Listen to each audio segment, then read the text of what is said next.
সার্বভৌমত্ব রক্ষায় সশস্ত্র বাহিনীকে সর্বদা প্রস্তুত থাকার আহ্বান প্রধান উপদেষ্টার, যুদ্ধ মহড়া পরিদর্শন। এবার টেলিগ্রাফের শিরোনামে টিউলিপ, হাসিনা ঘনিষ্ঠ আরও একজনের কাছ থেকে ফ্ল্যাট উপহার। শেখ পরিবারের বিরুদ্ধে প্রথম দুর্নীতির মামলা, তাপসের অ্যাকাউন্টে 500 কোটি টাকার সন্দেহজনক লেনদেন। তারেক রহমানের 4 মামলা বাতিলের রায় আপিলে বহাল, এখনো তৈরি হয়নি দেশে ফেরার পরিবেশ। মনে করি ওনাকে নিয়ে আসার জন্য সম্পূর্ণ পরিবেশ আমরা সৃষ্টি করতে পারিনি, সেজন্য অল্প কিছু সময় লাগবে, অতি অবশ্যই আসবে। দেশের প্রশ্নে কোনো দলকে ছাড় দেবে না বিএনপি, বিভাজন নয় প্রতিযোগিতা চায় জামাত।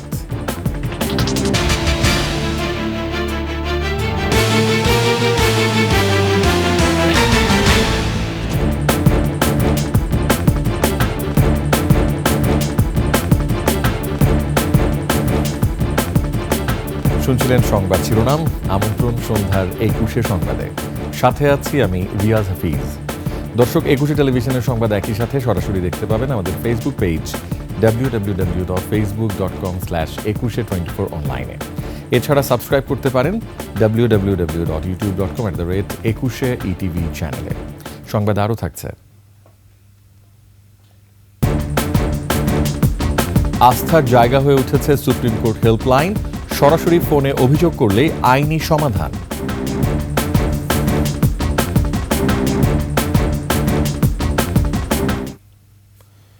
দেশের সার্বভৌমত্ব রক্ষায় সশস্ত্র বাহিনীকে সর্বদা প্রস্তুত থাকার আহ্বান জানিয়েছেন প্রধান উপদেষ্টা ডক্টর মোহাম্মদ ইউনূস। রোববার রাজবাড়ীতে 55 পদাতিক ডিভিশনের প্রশিক্ষণ অনুশীলনে বাহিনীর প্রশিক্ষণ যুগোপযোগী করারও আহ্বান জানান প্রধান উপদেষ্টা। মেহেদী হাসানের রিপোর্ট, জানাচ্ছেন মানিক শিকদার। অত্যাধুনিক সব অস্ত্রের ব্যবহারে শত্রু দুর্গ উড়িয়ে দিচ্ছে দেশপ্রেমিক সেনাবাহিনী। বেজে উঠেছে যুদ্ধের দামামা। ট্যাঙ্ক সাজোয়া যানের পিছু পিছু এগিয়ে চলেছেন পদাতিক সেনারা। 55 পদাতিক ডিভিশনের আয়োজনে রাজবাড়ীর কালুখাড়ির চরে প্রশিক্ষণের দৃশ্য এটি। প্রধান উপদেষ্টা অনুষ্ঠান স্থলে এলে তাকে স্বাগত জানায় 3 বাহিনীর প্রধানসহ অন্যান্য শীর্ষ কর্মকর্তারা। 1 ঘণ্টা অনুশীলনে সশস্ত্র বাহিনীর সদস্যরা যুদ্ধের মহড়া দেন। পদাতিক বাহিনীর পাশাপাশি অংশ নেয় ট্যাঙ্ক সাজোয়া যান এবং কমান্ডোরা। অনুশীলন শেষে সমাপনী বক্তব্যে প্রধান উপদেষ্টা দেশমাতৃকাকে রক্ষায় সশস্ত্র বাহিনীকে সবসময় প্রস্তুত থাকার আহ্বান জানান। সবকিছুর প্রস্তুতি এভাবেই হয়। আজকে সেটা দেখে খুব ভালো লাগলো, আমাদের প্রস্তুতি, যাতে এটা ক্রমাগতভাবে আমরা প্রতি মুহূর্তের জন্য প্রস্তুত থাকতে পারি। প্রশিক্ষণের আধুনিকায়ন নিয়েও কথা বলেন তিনি। এটা মহড়া মাত্র, তো এই মহড়া থেকে বাস্তবের সৃষ্টি, প্রস্তুতি, যাতে প্রকৃত যুদ্ধে আমরা সফলভাবে বিজয়ী হয়ে আসতে পারি। 55 পদাতিক ডিভিশনের একটি পূর্ণাঙ্গ ব্রিগেড এবারের অনুশীলনে অংশ নিয়েছে। মানিক শিকদার, 21 টেলিভিশন। বেরিয়ে আসছে যুক্তরাজ্যের ক্ষমতাসীন লেবার পার্টির মন্ত্রী ও শেখ হাসিনার বোনের মেয়ে টিউলিপ সিদ্দিকের একের পর এক ফ্ল্যাট কেলেঙ্কারির খবর। এবার দ্য টেলিগ্রাফ জানিয়েছে, হাসিনা ঘনিষ্ঠ আরও একজনের কাছ থেকে বিনামূল্যে ফ্ল্যাট পেয়েছেন টিউলিপ। পরপর এমন 2টি ফ্ল্যাটের সন্ধান মেলায় টিউলিপ সিদ্দিকের বিরুদ্ধে জোরদার হচ্ছে দুর্নীতির অভিযোগ। দুলি মল্লিকের ডেস্ক রিপোর্ট। লন্ডনের কিংস ক্রসের পর এবার হ্যামস্টেডে ফ্ল্যাট নিয়ে প্রশ্নের মুখে শেখ হাসিনার বোনের মেয়ে ও যুক্তরাজ্যের ক্ষমতাসীন লেবার পার্টির মন্ত্রী টিউলিপ সিদ্দিক। বাংলাদেশে গণ অভ্যুত্থানের মুখে ক্ষমতাচ্যুত প্রধানমন্ত্রী শেখ হাসিনার ঘনিষ্ঠজনের কাছ থেকে বিনামূল্যেই ফ্ল্যাটটি পেয়েছিলেন টিউলিপ। তবে ফ্ল্যাটটি সরাসরি তাকে দেওয়া হয়নি। প্রতিবেদনে বলা হয়, 2009 সালে টিউলিপের ছোট বোন আজমিনা সিদ্দিককে বিনামূল্যে হ্যামস্টেডের ফ্ল্যাটটি দেন আইনজীবী মঈন গনি। যুক্তরাজ্যের ভূমি নিবন্ধন সংক্রান্ত নথিপত্র অনুসন্ধানে দেখা যায়, কোনো আর্থিক মূল্য ছাড়াই ফ্ল্যাটটি আজমিনাকে দেওয়া হয়। ফ্ল্যাট হস্তান্তরের সময় আজমিনার বয়স ছিল 18 বছর। পরে 2021 সালে 6,50,000 পাউন্ডে ফ্ল্যাটটি বিক্রি করে দেন আজমিনা। টিউলিপ ঠিক কখন ফ্ল্যাটটিতে উঠেছিলেন তা স্পষ্ট নয়, তবে 2012 থেকে 2016 সাল পর্যন্ত নথিপত্রে টিউলিপের ঠিকানা হিসেবে ওই ফ্ল্যাটটি দেখানো হয়। এর আগেও লন্ডনে টিউলিপকে হাসিনা ঘনিষ্ঠ ব্যবসায়ী আব্দুল মোতালিব বিনামূল্যে ফ্ল্যাট দেন। শেখ হাসিনা পরিবারের যেসব সদস্য সুবিধা নিয়েছেন বলে অভিযোগ উঠেছে তার মধ্যে একজন টিউলিপ, যদিও সব ধরনের অভিযোগ অস্বীকার করে আসছেন তিনি। এরই মধ্যে যুক্তরাজ্যে বিরোধী দল টরি এমপি বেন আবিস জেকটি এই ঘটনার পূর্ণ তদন্ত দাবি করেছেন। Duli Mallick, desk report, 21 television. 27টি ব্যাংক হিসাবে 539 কোটি 16 লাখ টাকার সন্দেহজনক লেনদেনের অভিযোগে ঢাকা দক্ষিণ সিটি কর্পোরেশনের সাবেক মেয়র শেখ ফজলে নূর তাপস ও তার স্ত্রী আফরিন তাপসের বিরুদ্ধে মামলা করেছে দুর্নীতি দমন কমিশন। এদিকে অবৈধ সম্পদ অর্জনের অভিযোগে পিএসসির সাবেক গাড়ি চালক সৈয়দ আবেদ আলী জীবন, তার স্ত্রী ও সন্তানের বিরুদ্ধে আরও 3টি মামলা হয়েছে। সুমাইয়া খানের রিপোর্ট। জুলাই গণঅভ্যুত্থানের পর প্রথমবারের মতো শেখ পরিবারের বিরুদ্ধে মামলা করেছে দুর্নীতি দমন কমিশন। মামলার আসামি সাবেক মেয়র ফজলে নূর তাপস ও তার স্ত্রী আফরিন তাপস। এসব তথ্য জানাতে দুদকের কেন্দ্রীয় কার্যালয়ে এই সংবাদ সম্মেলন। 73 কোটি টাকারও বেশি মূল্যের সম্পদের মালিকানা অসাধু উপায়ে অর্জনপূর্বক ভোগ দখলে রেখে এবং 27টি ব্যাংক হিসাবে 5,17,527 মার্কিন ডলার অস্বাভাবিক লেনদেনের মাধ্যমে হস্তান্তর ও স্থানান্তর করে শাস্তিযোগ্য অপরাধ করায় মামলা রুজু করা হয়েছে। প্রশ্নপত্র ফাঁস ও জালিয়াতির অভিযোগে বাংলাদেশ সরকারি কর্ম কমিশন পিএসসির আলোচিত গাড়ি চালক সৈয়দ আবেদ আলী, তার স্ত্রী শাহরিন আক্তার শিল্পী ও সন্তান সৈয়দ সোহানুর রহমান সিয়ামের বিরুদ্ধে মামলার তথ্য জানানো হয়। সৈয়দ আবেদ আলী জীবন 3,72 লক্ষ টাকারও বেশি মূল্যের সম্পদের মালিকানা অর্জন এবং নিজ নামেও 12টি ব্যাংক হিসাবে 41 কোটি টাকারও বেশি সন্দেহজনক লেনদেন। শাহরিন আক্তার শিল্পী অসঙ্গতিপূর্ণ 1,26 লক্ষ টাকারও বেশি মূল্যের সম্পদের মালিকানা অর্জন এবং 2টি ব্যাংক হিসাবে 3,56 লক্ষ টাকারও বেশি সন্দেহজনক লেনদেন এবং সোহানুর রহমান সিয়াম 37,30,000 টাকার দখলে রেখে শাস্তিযোগ্য অপরাধ করায় মামলা রুজু করা হয়েছে। তাপস সহ পলাতকদের ফিরিয়ে আনতে আইনি পদক্ষেপ নেবে দুদক। এছাড়াও অভিযুক্তদের বিরুদ্ধে সম্পদের তথ্য মিললে অন্তর্ভুক্ত করা হবে চার্জশিটে। আরও তথ্যাদি পাওয়া গেলে, আরও স্থাবর অস্থাবর সম্পদ দেশে এবং বিদেশে পাওয়া গেলে সেগুলিও এই মামলার সাথে অন্তর্ভুক্ত করা হবে। সুমাইয়া খান, 21 টেলিভিশন, ঢাকা। বিএনপির ভারপ্রাপ্ত চেয়ারম্যান তারেক রহমানের বিরুদ্ধে চাঁদাবাজির 4 মামলা বাতিলই থাকবে বলে আদেশ দিয়েছেন আপিল বিভাগ। রোববার আপিল বিভাগের জ্যেষ্ঠ বিচারপতি আশফাকুল ইসলামের নেতৃত্বাধীন 4 সদস্যের বেঞ্চ এ রায় দেন। পরে বিএনপির আইন সম্পাদক ব্যারিস্টার কায়সার কামাল জানান, তারেক রহমানের বিরুদ্ধে আরও 18 থেকে 19টি মামলা রয়েছে। শাকির আরজুর রিপোর্ট। 2007 সালে বিভিন্ন ব্যক্তি বাদী হয়ে রাজধানীর গুলশান, কাফরুল, শাহবাগ ও ধানমন্ডি থানায় চাঁদাবাজির অভিযোগে তারেক রহমানের বিরুদ্ধে মামলা করেন। এরপর এসব মামলার ভিত্তিতে গ্রেফতার করা হয় তারেক রহমানকে। এরপর একে একে অন্য মামলাতেও গ্রেফতার দেখানো হয় তাকে। গত 23 অক্টোবর প্রথমবার তারেক রহমানের চাঁদাবাজির 4 মামলা বাতিল করে দেন হাইকোর্ট। এ আদেশের বিরুদ্ধে লিপ্ট আপিল করে রাষ্ট্রপক্ষ। রোববার শুনানির শুরুতে রাষ্ট্রপক্ষ জানায়, চাঁদাবাজির অভিযোগ আনা হয়েছে তারেকের বিরুদ্ধে, কিন্তু এই টাকা কোথায় গেছে তার কোনো উৎস মেলেনি। আর তারেক রহমানের আইনজীবী সর্বোচ্চ আদালতকে বলেন, এটি সেই মামলা যে মামলায় গ্রেফতার করে তার কোমরের হাড় ভেঙে ফেলা হয়েছিল। পরে আপিল বিভাগ 4টি মামলাই বাতিল করে দেন। তার যে পিছনের ব্যাকবোন এগুলো ভেঙে ফেলেছিল, এত টর্চার তার উপরে করা হয়েছিল। কিন্তু আজকে দেখা গেল যে মামলাগুলোতে তাকে এত টর্চার করা হলো, কি কারণে টর্চার করা হলো সেটা আজকে প্রমাণ হলো যে একটা রাজনৈতিক উদ্দেশ্য প্রণোদিতভাবে তার এই মামলাগুলোর ব্যাপারে তাকে টর্চার করা হয়েছে। মামলাগুলোর কোনো আইনগত ভিত্তি ছিল না, ইনগ্রেডিয়েন্টস ছিল না, যে কারণেই মামলাগুলো বাতিল করা হয়েছে। তবে কি এ আদেশের ফলে তারেক রহমানের দেশে ফেরার পথ খুলল? এমন প্রশ্নে আইনজীবী জানান, এই 4 মামলার উপর তারেক রহমানের দেশে ফেরা নির্ভর করছে না। 111 সরকারের প্রায় প্রত্যেকটা মামলায় বাতিল হয়ে গেছে। আর শেখ হাসিনা ওয়াজেদের সময় ওনার বিরুদ্ধে মানহানির মামলা দায়ের করা হয়েছিল 64টা ডিস্ট্রিক্টে। সেই মামলার প্রায় 36টা মামলা ইতিমধ্যে খারিজ হয়ে গেছে। এখন গোটা মিলিয়ে আর মানে ধরেন 18-19টার মতো মামলা আছে। ওনার দেশে আসার বিষয়টা উনি প্রয়োজনীয় পদক্ষেপ যথাসময়ে নেবেন। জামিন নিয়ে 2008 সাল থেকে লন্ডনে আছেন বিএনপির ভারপ্রাপ্ত চেয়ারম্যান তারেক রহমান। শাকেরা আরজু, একুশে টেলিভিশন, ঢাকা। বিএনপির ভারপ্রাপ্ত চেয়ারম্যান তারেক রহমানের দেশে ফেরার জন্য এখনও উপযুক্ত পরিবেশ তৈরি করা যায়নি বলে মন্তব্য করেছেন দলের স্থায়ী কমিটির সদস্য সালাউদ্দিন আহমেদ। আরও বলেছেন, নির্বাচনে যে কোনো নতুন দলকে বিএনপি স্বাগত জানায়, তবে তা যেন কিংস পার্টি না হয়। আর বিএনপির ভাইস চেয়ারম্যান শামসুজ্জামান দুদুর প্রত্যাশা, দ্রুত নির্বাচনের রোডম্যাপ দেবে অন্তর্বর্তী সরকার। মাহিলা ইসলামের রিপোর্ট।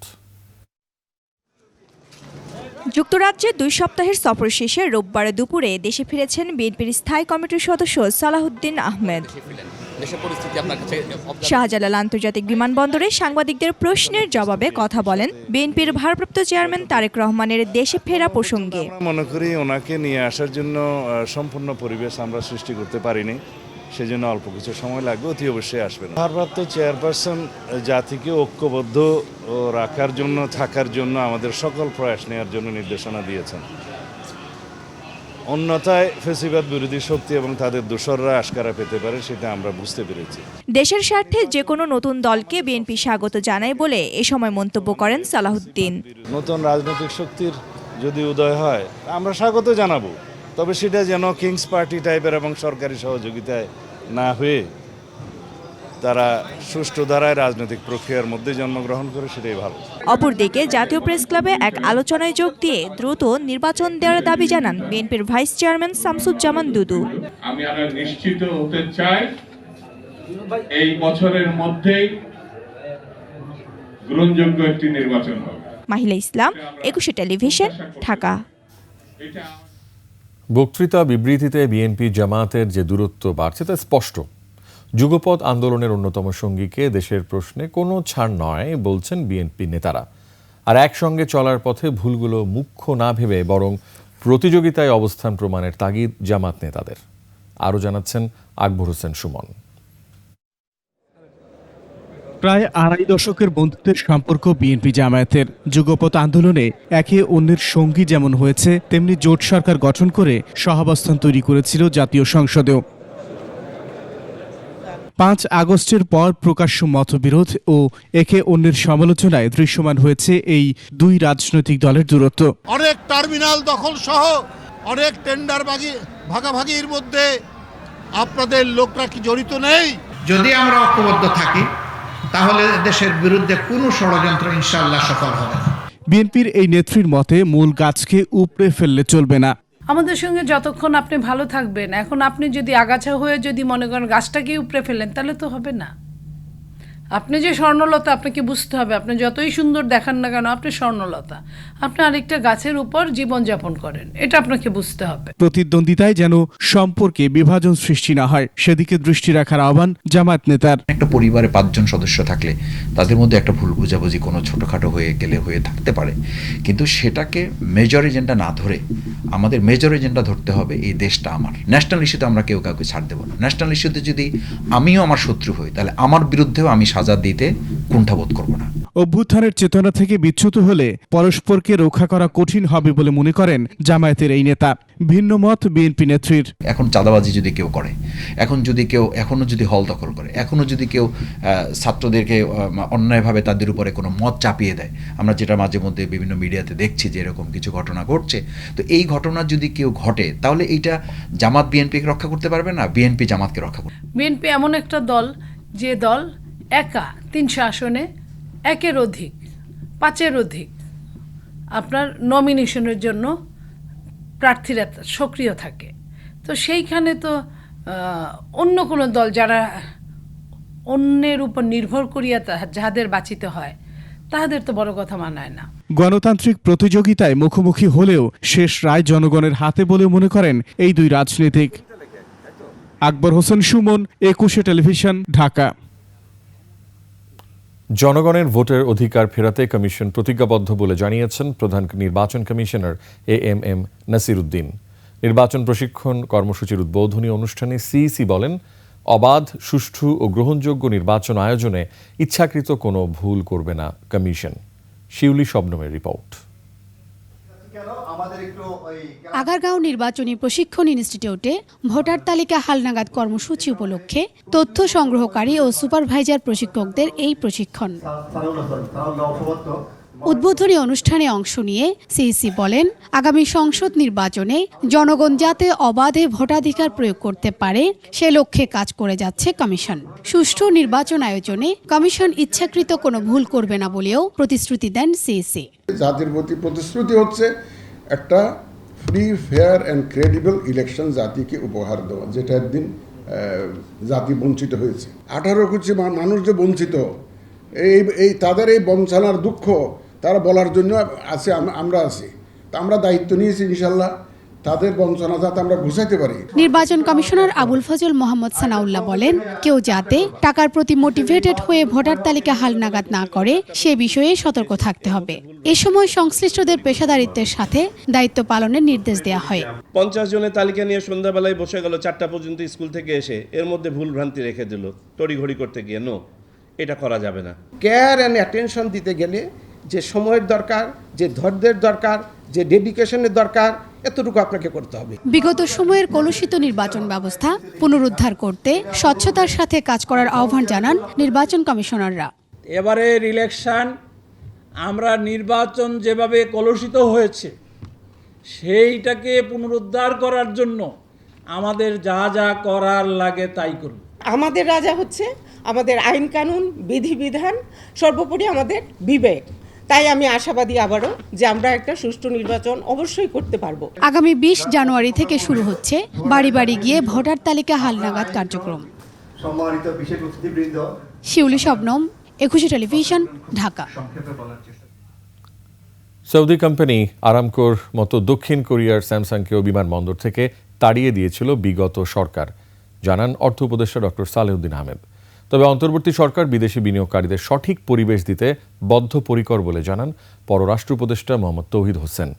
অন্যদিকে সৌদি রাষ্ট্রদূত বিগত সরকারের প্রতি অভিযোগ জানানোর পাশাপাশি বাংলাদেশে তেল রিফাইনারি কারখানা তৈরি করে পূর্ব দক্ষিণ এশিয়ার বাজারে রপ্তানির হাব গড়ার আশা প্রকাশ করেন। বিস্তারিত জানাচ্ছেন নাহিদ সিরাজি নিম্মি। সৌদি বাংলাদেশ সম্পর্কে বন্ধুত্বের হাত বারবার ফিরিয়ে দিয়েছে হাসিনা সরকার। ব্যক্তি স্বার্থেই এমনটা করা হতো বলে অভিযোগ জানান সৌদি রাষ্ট্রদূত। পররাষ্ট্র মন্ত্রণালয়ে সৌদি বাংলাদেশ সংক্রান্ত সেমিনারে এসব অভিযোগ জানান তিনি।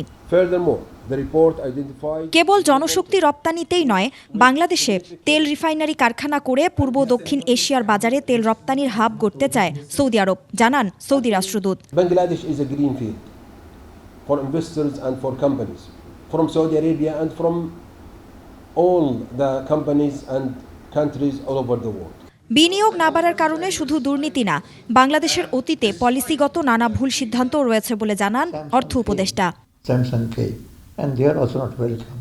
They went to Vietnam and they are exporting more than $50 billion.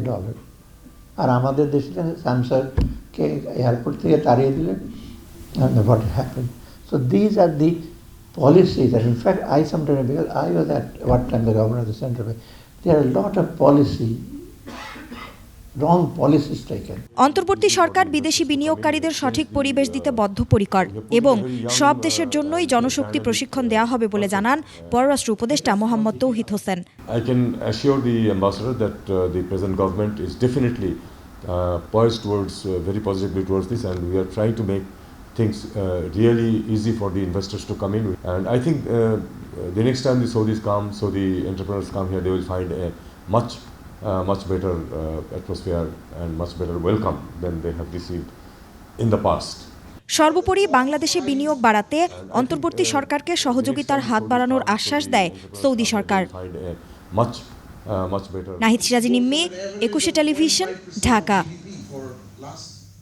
বিতর্কিত ব্যবসায়ী এস আলমের নিয়ন্ত্রণে থাকা ফার্স্ট সিকিউরিটি ইসলামী ব্যাংকের ব্যবস্থাপনা পরিচালক সৈয়দ ওয়াসেক মোহাম্মদ আলীকে বাধ্যতামূলক ছুটিতে পাঠানো হয়েছে। এছাড়া ব্যাংক খাত সংস্কারে গঠিত টাস্কফোর্সের পরামর্শে আরও 5 ব্যাংকের এমডিকে বাধ্যতামূলক ছুটিতে পাঠানো হয়েছে। ব্যাংকগুলো হলো Exim bank, union bank, global Islamic bank, social Islamic bank এবং আইসিবি ইসলামিক ব্যাংক। এসব ব্যাংকের এমডিদের ছুটিতে পাঠানোর বিষয়টি স্ব ব্যাংকের পরিচালনা পর্ষদে অনুমোদন হয়। রোববার বাংলাদেশ ব্যাংক সূত্রে এসব তথ্য জানা গেছে। এছাড়া ওইসব ব্যাংকের লেনদেন যাচাই, পর্যালোচনা ও কোনো তথ্য মুছে ফেলা হয়েছে কিনা তা দেখতে ফরেনসিক অডিটের সিদ্ধান্ত নিয়েছে টাস্ক ফোর্স। সেই সিদ্ধান্তে একমত হয়েছে কেন্দ্রীয় ব্যাংকও। সবগুলো ব্যাংকেই বিতর্কিত এস আলম গ্রুপের সরাসরি নিয়ন্ত্রণে ছিল বিগত সরকারের আমলে।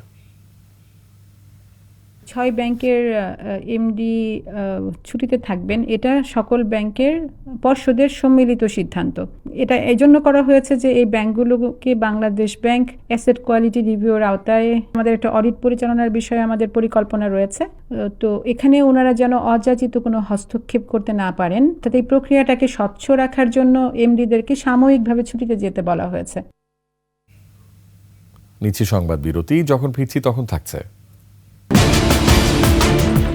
11 দিন পর খুলল সচিবালয়ের 7 নম্বর ভবন, নিচের 5 তলায় মন্ত্রণালয়ের কাজ শুরু।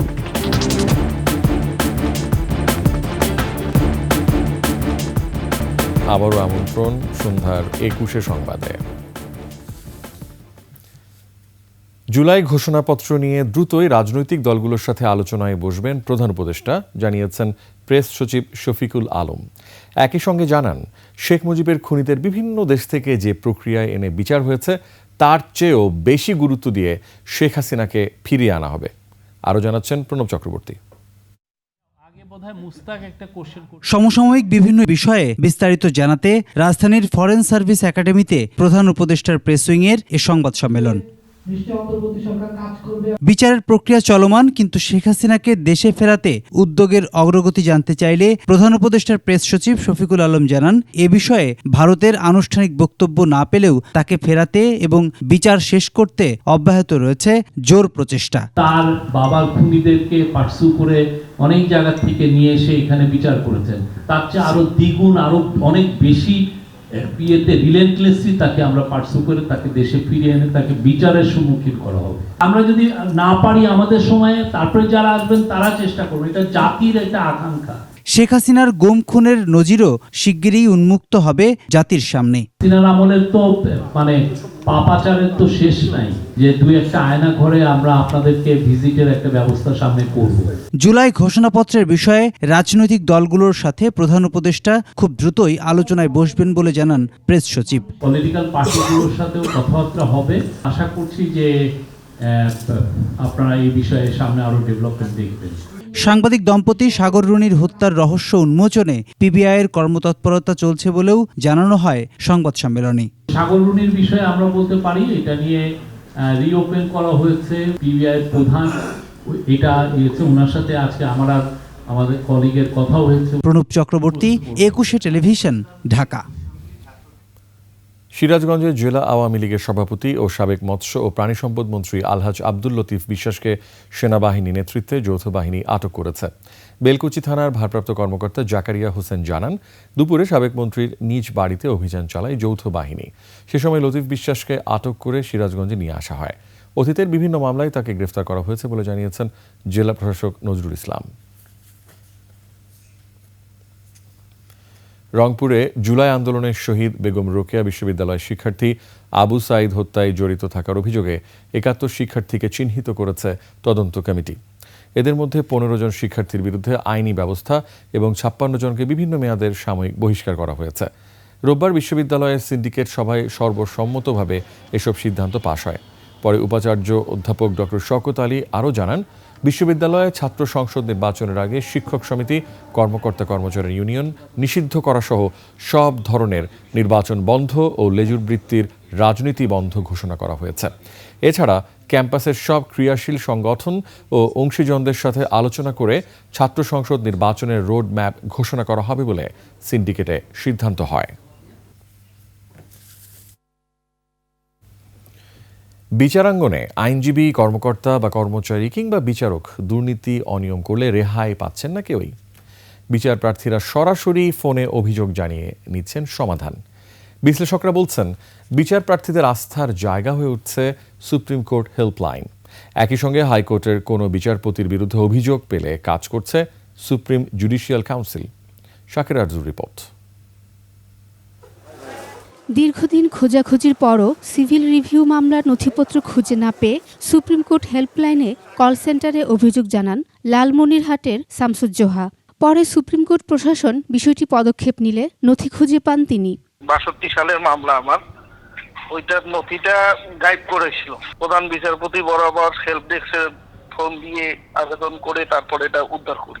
লালমনিরহাটের শামসুজ্জোহার মতো SM আমিনুল ইসলাম একটি মামলার ফাইল খুঁজে না পেয়ে কল করেন।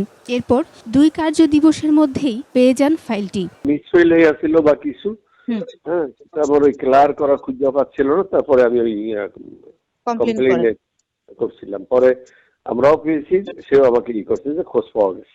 এভাবে বিচার প্রার্থীদের বিভিন্ন অভিযোগ ফোনে গ্রহণ করে আইনি সমাধান করছে সুপ্রিম কোর্ট হেল্পলাইন।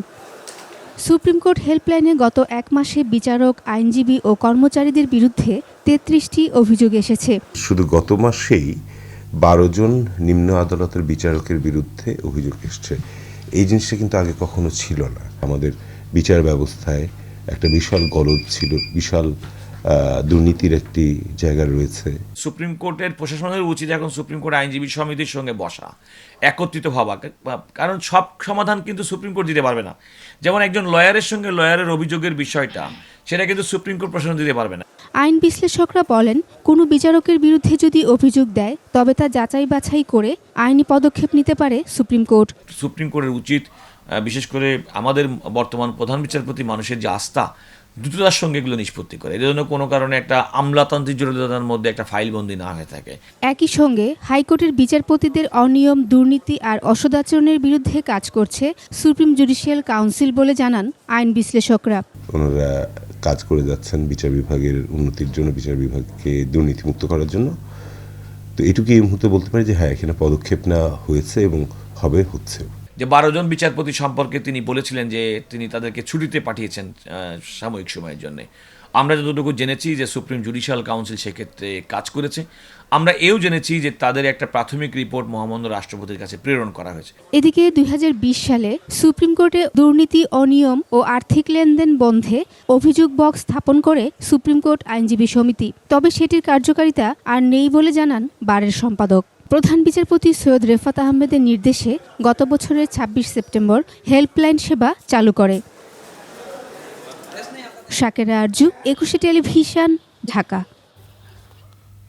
আগুন লাগার 11 দিন পর খুলে দেওয়া হয়েছে সচিবালয়ের 7 নম্বর ভবন। পুড়ে যাওয়া 6, 7, 8 ও 9 তলা ছাড়া নিচের 5টি তলায় কাজ শুরু করেছে মন্ত্রণালয়গুলো। চলছে ধোয়া মোছার কাজ, ঠিক করা হচ্ছে পানি ও বিদ্যুতের লাইন। শ্রম ও কর্মসংস্থান মন্ত্রণালয়ের সচিব জানান, মন্ত্রণালয়ের 2টি তদন্ত কমিটি করা হয়েছে। শ্রমের 5 তলা ঠিক থাকলেও 6 তলা পুরোপুরি ক্ষতিগ্রস্ত হয়েছে। আর গণপূর্ত সচিব জানান, অল্প কয়েকদিনের মধ্যেই খুলে দেওয়া হবে ভবনের বাকি কক্ষগুলো। মফিউর রহমানের রিপোর্ট। গেল 25 তারিখ রাতে আগুন লাগে সচিবালয়ের 7 নম্বর ভবনে। এতে ক্ষতিগ্রস্ত হয় ভবনের 6 থেকে 9 তলা পর্যন্ত। ক্রাইম সিন ইউনিট সহ গোয়েন্দা সংস্থা এতদিন ভবনটি নিজেদের নিয়ন্ত্রণে রাখলেও রোববার উন্মুক্ত করে দেয় ভবনের 5ম তলা পর্যন্ত। এদিন নিজ নিজ দপ্তরে অফিস করেন বিভিন্ন মন্ত্রণালয়ের কর্মকর্তা কর্মচারীরা। নিরাপত্তার কারণে কদিন ভবনটিতে ঢুকতে দেওয়া হয়নি কাউকে। নোংরা পানি তো কিছু থাকবে, যেহেতু আগুন লাগছে, উপরে এখানে কিছু আসছে, পানি আসছে, তো এসে একটু কষ্ট হয়েছে, কিন্তু দেখলাম যে না, সেফটি আছে। এখনো ঠিক হয়নি পানি, বিদ্যুৎ সহ অনেক সংযোগ। কোনো পানির সংযোগ নাই, আমাদের পানি নেই। তারপরে ইলেকট্রিসিটির একটা চ্যালেঞ্জ আছে। এখনো আমরা কম্পিউটারের লাইন পাইনি, কাজ এখনো ভালোভাবে শুরু করতে পারিনি। এতদিন কাজ চলেছে মন্ত্রণালয়ের অন্য অফিসে, বিভিন্ন দপ্তরে বা বিভিন্ন শাখায় কাজগুলো সম্পাদন করছে, যেগুলো মূলত জনগণের সাথে সম্পর্কিত বেশি জরুরি বিষয়। এখনো অনলাইনে কাজ করতেছি, সেই কাজটা আমরা বাসায় বসে করছি, অফিসে না করে বাসায় করছি। শ্রমের 5ম তলা ঠিক থাকলেও 6 তলা পুরোপুরি ক্ষতিগ্রস্ত হয়েছে। পুড়ে যাওয়া কক্ষগুলো ব্যবহার উপযোগী আছে কিনা সেটা বুয়েটের রিপোর্টের ভিত্তিতে ঠিক হবে। এটি কতটুকু ব্যবহারযোগ্য, এটি আসলে অবশ্যই আমি মনে করি যে পূর্ণাঙ্গ রিপোর্ট যখন আমাদের হাইপাওয়ার কমিটি দিবে, সেখানে স্ট্রাকচারাল কি অবস্থা আছে, বিশেষ করে বুয়েটের ইঞ্জিনিয়াররা তারা বলতে পারবেন যে এটা কতটুকু ব্যবহারযোগ্য। ভবনটির 5 তলা পর্যন্ত স্বাভাবিক কার্যক্রম শুরু হয়েছে। আগুন লাগা 4টি তলার মেরামত কাজ চলছে। আগামী 10 থেকে 15 দিনের মধ্যে আগুনে ক্ষতিগ্রস্ত 4টি তলায় কাজ শুরু করা যাবে। শুরু করলে আমাদের ইঞ্জিনিয়ার সাহেবরা তো বলছে করে দিতে পারবে, 1-2 দিনের দেশে হইতেও পারে, বাট আমরা চেষ্টা করবো যত তাড়াতাড়ি সম্ভব করে শেষ করে দিতে। ভবনটিতে রোববারও বন্ধ ছিল লিফট, পানি ও আংশিক ইন্টারনেট সংযোগ। তবে খুব শিগগিরই চালু হবে এগুলো। মফিউর রহমান, 21 টেলিভিশন, ঢাকা। ভয়াবহ দূষণের কবলে ঢাকার বায়ু। গেল ডিসেম্বরের একটি দিনও সহনীয় মানের বাতাস পায়নি রাজধানীবাসী। গবেষণা বলছে 9 বছরের মধ্যে এই দূষণ সর্বোচ্চ। বিশেষজ্ঞরা বলছেন দূষণ রোধে সেবা সংস্থাগুলোর সমন্বয়হীনতা দূর করা খুবই জরুরি। একই সাথে বিভিন্ন মেয়াদী পদক্ষেপ নেওয়া না হলে চরম স্বাস্থ্য ঝুঁকিতে পড়বে মানুষ। শিউলি শবনমের রিপোর্ট, ছবি তুলেছেন শওকত হোসেন। যতদূর চোখ যায় যেন ধুলার রাজ্য, ধুলাই ধূসর, গাছের পাতা সহ চারপাশের পরিবেশ। কোনোরকম নিয়ম নীতির তোয়াক্কা না করেই রাজধানীর বিভিন্ন অলিগলিতে চলছে ভবন নির্মাণের কাজ, চলছে রাস্তা খোঁড়াখুঁড়ি, ছড়িয়ে পড়ছে ধুলা। ধুলার লাগে আপনার গাড়ি চালানোর সর্দি মর্দি লাগে একদম অবস্থা খারাপ। কোনো প্ল্যানিং নাই, মানে একবার কাজ করে যাচ্ছে, কয়েকদিন আগে এই রাস্তার কাজ করছে, এই রাস্তার কাজ করছে, এর 2 মাস পরে এই খোঁড়াখুঁড়ি আবার। বিশেষজ্ঞরা বলছেন শীতকালে স্থানীয় উৎস থেকে বায়ু দূষণের পাশাপাশি প্রতিবেশী দেশ থেকেও দূষিত বাতাস প্রবেশ করে। এতে নির্ধারিত বায়ুমানের চেয়ে 10 গুণ বেশি দূষিত হয় বাতাস। কিছু স্বল্পমেয়াদী, মধ্যমেয়াদী এবং দীর্ঘমেয়াদী পদক্ষেপের কথা আমরা বলে আসছি। তবে আমাদেরকে ফিটনেসবিহীন যে গাড়িগুলো চলাচল করছে এগুলোর বিরুদ্ধে আমাদের আইনগত ব্যবস্থা নেওয়া উচিত এবং যেখানে সেখানে বর্জ্য পোড়ানো বন্ধ করার কঠোর পদক্ষেপ নেওয়া উচিত। গবেষণায় দেখা যায় গত বছরের ডিসেম্বরে বাতাসের গড় দূষণের সূচক ছিল 288। এয়ার কোয়ালিটি ইন্ডেক্সের মানদণ্ড অনুযায়ী 50-এর মধ্যে থাকলে বায়ুমান ভালো বলে বিবেচিত হয়। পরিবেশবাদীরা বলছেন বায়ু দূষণের প্রকৃত কারণ জানা থাকলেও সেসব বিষয়ে প্রায় উদাসীন সংশ্লিষ্ট কর্তৃপক্ষ। 1 মাসের বেশি সময় ধরে ঢাকার বাতাসের মানের কোনো উন্নতি হচ্ছে না। বিশেষজ্ঞরা বলছেন দূষণ ঢাকার বাইরে লোকালয়েও ছড়িয়ে পড়ছে। পরিবেশ অধিদপ্তরে যদি আপনি বলেন, তারা বলবে আমাদের লোকও বল নেই। হ্যাঁ, রাজুক যারা ল্যান্ড ওনার, তাদেরকে যখন দিচ্ছে, পারমিশন দিচ্ছে, তারা ওই মনিটরিং করার, সেই মনিটরিং তারা কখনো, ওইটা হলো পরিবেশ অধিদপ্তরের কাজ। হ্যাঁ, বলে এই জায়গাটায় সমন্বয় এরকমভাবে নেই। ফলে এটা না হওয়ার ফলে আবার ইটের ভাটা তো যত ইটের ভাটা হচ্ছে সেটা, ফলে আমরা প্রত্যেক বছরই আমরা বায়ু দূষণের শীর্ষে ঢাকা। নাগরিক ভোগান্তি কমাতে প্রাকৃতিক উপায়ে বায়ু দূষণ কমানো এবং পরিবেশ অধিদপ্তরের সক্ষমতা বাড়ানোর পরামর্শ তাদের। 2025 সালের মধ্যে 50% সরকারি ইট, ব্লক ইট পড়বে, অথবা কনক্রিটের যে ইটগুলো তারা ইউজ করবে, কিন্তু এখন 10% করতে পারেনি। কনক্রিট এবং ব্লক ইটে যদি আমরা না যাই তাহলে ইট ভাটা থেকে যে দূষণটা আছে আমরা কমাতে পারবো না। প্রাকৃতিক মাধ্যমে ব্যবহার করে কিছু সলিউশন করা যেতে পারে, যেমন আমাদের জলাধারগুলো সংরক্ষণ করে এর পরিমাণ বৃদ্ধি করা, বৃক্ষের পরিমাণ বৃদ্ধি করা, যাতে গ্যাসিয়াস পলিউটেন্ট এবং ধুলাবালি সে অ্যাবজর্ব করতে পারে, এবং সবুজের পরিমাণ বৃদ্ধি করা। বিশেষজ্ঞরা বলছেন ইট ভাটা থেকে 50% দূষণ হয়। বায়ু দূষণ দীর্ঘস্থায়ীভাবে রোধ করতে নিম্নমানের নির্মাণ সামগ্রী ব্যবহারের পরিবর্তে আধুনিক প্রযুক্তি ব্যবহারের পরামর্শ দিচ্ছেন বিশ্লেষকরা। একই সাথে সিটি কর্পোরেশনের মাধ্যমে আরবান গভর্নেন্স গড়ে তুলে শৃঙ্খলা ফেরানো গেলে দূষণ অনেকটা রোধ করা সম্ভব বলে মনে করছেন পরিবেশবাদীরা। শিউলি শবনম, 21 টেলিভিশন, ঢাকা। এবার আভিভা ফিন্যান্স লিমিটেড বাণিজ্য সংবাদ।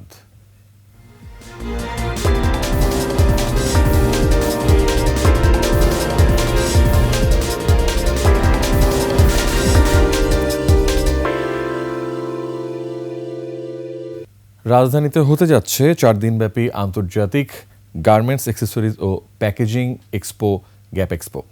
সংবাদ সম্মেলনে বিজিএপিএমইএ সভাপতি মোহাম্মদ শাহরিয়ার জানান, বসুন্ধরা আন্তর্জাতিক কনভেনশন সেন্টারে আগামী 8 থেকে 11 জানুয়ারি গার্মেন্টেক বাংলাদেশ নামে এই মেলা অনুষ্ঠিত হবে। 14তম এই মেলা 4 ধাপে হবে। 8 জানুয়ারি অন্তর্বর্তী সরকারের বাণিজ্য উপদেষ্টা শেখ বশিরউদ্দিন মেলার উদ্বোধন করবেন। আন্তর্জাতিক বিভিন্ন প্রতিষ্ঠান এবারের মেলায় অংশ নেবে জানানো হয় সংবাদ সম্মেলনে। বর্তমানে 7 থেকে 8 লাখ শ্রমিক এই সেক্টরে কাজ করেন জানিয়ে বিজিএপিএমইএ সভাপতি মোহাম্মদ শাহরিয়ার বলেন, সুযোগ পেলে বিশ্ববাজারে অবদান রেখে বৈদেশিক মুদ্রা অর্জনে এই খাত ভালো ভূমিকা রাখবে। রাজধানীতে উদ্বোধন হলো দেশের number 1 sanitary ware brand Stellar নতুন এক্সপেরিয়েন্স সেন্টার। রোববার সকালে হাতিরপুলের মুজাফফর টাওয়ারে সেন্টারটির আনুষ্ঠানিক উদ্বোধন করেন আবুল খায়ের সিরামিক ইন্ডাস্ট্রিজের উপমহাব্যবস্থাপক মোহাম্মদ আবু কাউসার। নতুন এই সেন্টারে রয়েছে Stella luxury sanitary ware, Astra kitchen ও বাথওয়্যার, আর্টিস্ট্রি মার্বেল ও গ্রানাইট এবং থাইল্যান্ডের বিখ্যাত কোটো ব্র্যান্ডের টাইলস। সেন্টারটি মঙ্গলবার বন্ধ থাকবে, তবে সপ্তাহের অন্যান্য দিন সকাল 10টা থেকে রাত 8টা পর্যন্ত খোলা থাকবে। আবুল খায়ের সিরামিক ইন্ডাস্ট্রিজের প্রতিষ্ঠান স্টেলা 2024 সালে বেস্ট স্যানিটারি ওয়্যার ব্র্যান্ড হিসেবে স্বীকৃতি পেয়েছে।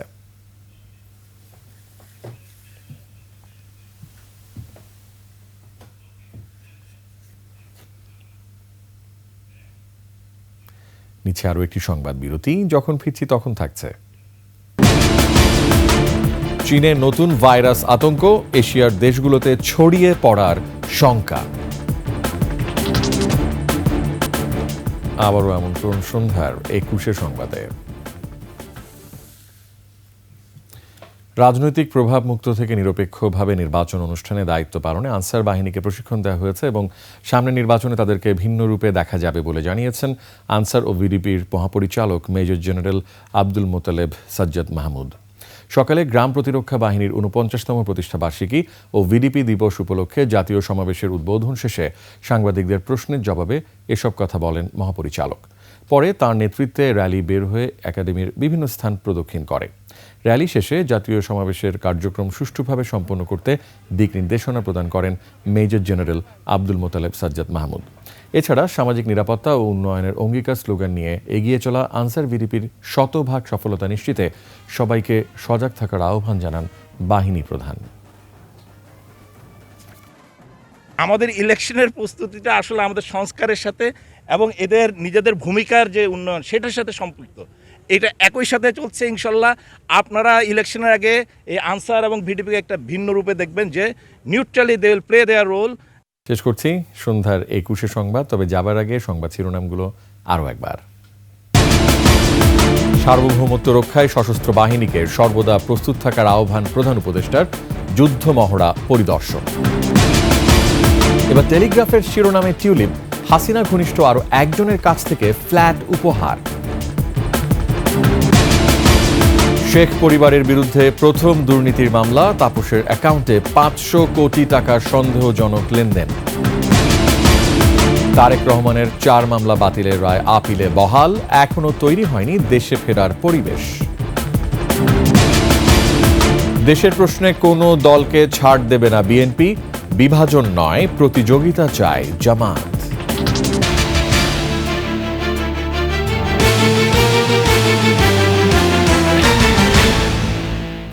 সর্বশেষ সংবাদ জানতে ডায়াল করুন 2021 নম্বরে, আর ভিজিট করুন 21-tv.com ওয়েবসাইটে। ফেসবুকে ভিজিট করতে পারেন www.facebook.com/2124 অনলাইনে। এছাড়া সাবস্ক্রাইব করতে পারেন www.youtube.com/21etv চ্যানেলে। এতক্ষণ সঙ্গে থাকার জন্য অসংখ্য ধন্যবাদ। আমাদের পরবর্তী সংবাদ রাত 9টায় দেখার আমন্ত্রণ রইল। 21-এর সাথেই থাকুন।